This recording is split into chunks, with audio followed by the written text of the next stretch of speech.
ครับ ตอนนี้กำลังเข้าตรงขอพายุนะครับเนี่ยลมแรงมากครับลมแม่งดึง เทอร์นิโดครับ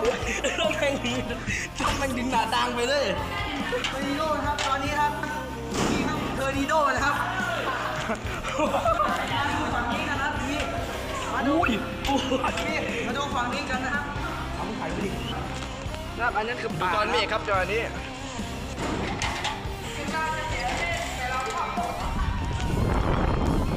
Holy shit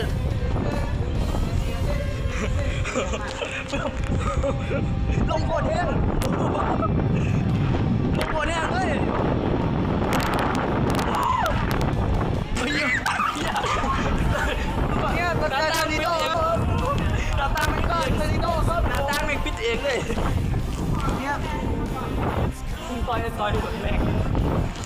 เทอร์นิโดครับเทอร์นิโด